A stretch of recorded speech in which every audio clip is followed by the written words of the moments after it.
Welcome to our lesson on double angle formulae. So, I will briefly show you where our double angle formulae come from. They come from our compound angle formulae. Recall that the sine of A plus B is identical to sine A cosine B plus cosine A sine B. If we were to let B equal to A, then this would become the sine of A plus A. And instead of B, we'll have sine A cosine A plus cosine A sine A. So A plus A is 2A, hence double the angle, sine of 2 times the angle A. That will be equal to sine A cosine A plus another sine A cosine A. Or in other words, 2 sine A cosine A. So this is our first double angle formula. The sine of 2A is identical to 2 sine A cosine A. Cosine of 2A, how do we get that? We use the same strategy. We let B equal to A. So, the cosine of A plus B is identical to cosine A cosine B minus sine A sine B. So, if B is equal to A, we'll have cosine A cosine A minus sine A sine A. Simplifying, that will give us cosine squared A minus sine squared A, which is identical to the cosine of 2A. Now, cosine squared minus sine squared may look a little bit familiar. It is not exactly one of our trig identities that we should know at this point, but it is similar to it. The trig identity that we should know is that sine squared plus cosine squared is identical to 1.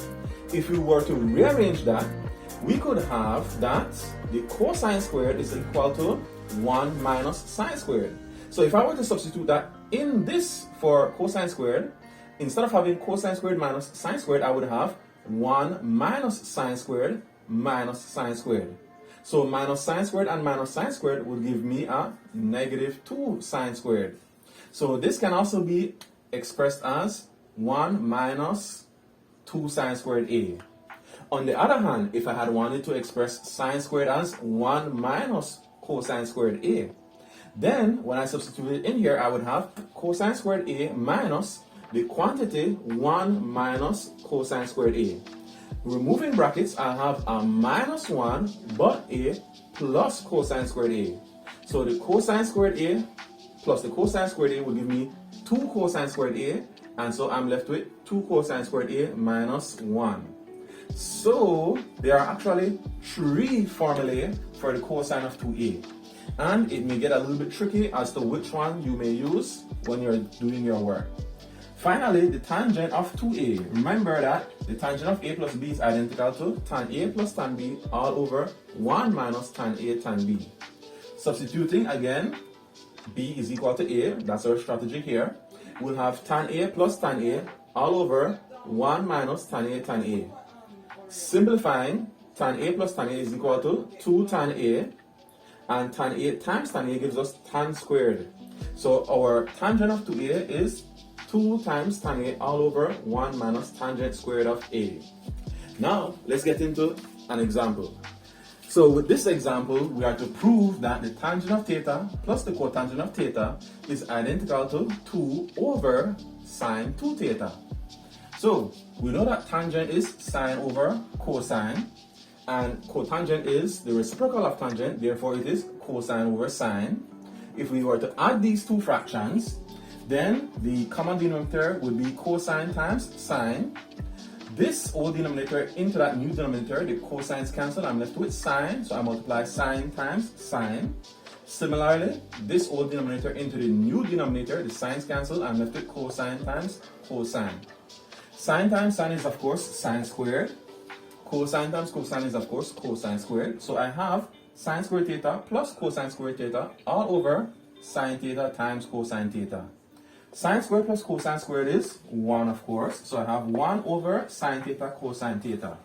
Now that looks close to what we want to prove, but it's not quite there. You might be wondering, how can I simplify it? Well, I notice here what I want to prove has a 2 in the numerator, but this has a 1. So, what can I do to go from 1 to 2? I can simply multiply 1 by the number 2. So, if I multiply the numerator times 2, then I must also multiply the denominator by 2 as well to keep it all the same. So So I'll have 2 over 2 sine theta cosine theta. But doesn't this look familiar? What is 2 sine theta cosine theta?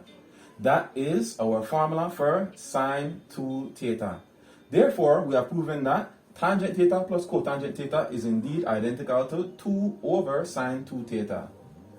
And we top it off with the icing on the cake, QED. Okay, so in this example, we are to prove that the sine of theta plus alpha over cosine theta cosine alpha is identical to the tangent of theta plus the tangent of alpha.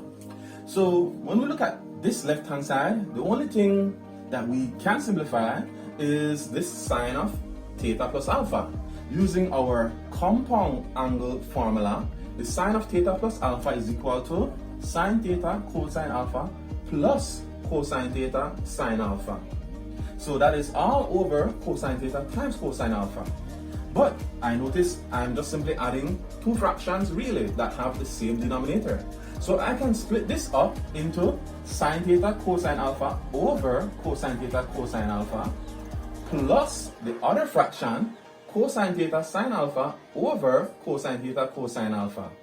So when I look at this first fraction here, I notice that cosine alphas, they can cancel, and I'm left with sine theta over cosine theta. And in the second fraction, I notice that cosine thetas can cancel, and I'm left with sine alpha over cosine alpha. By definition though, the sine of theta over the cosine of theta is equal to tangent of theta, and the sine of alpha over the cosine of alpha is the tangent of alpha. So I have proven that this is indeed the tangent of alpha plus the tangent of theta. And that was what was to be proven. So with that, we are done for this lesson, and I'll see you in class.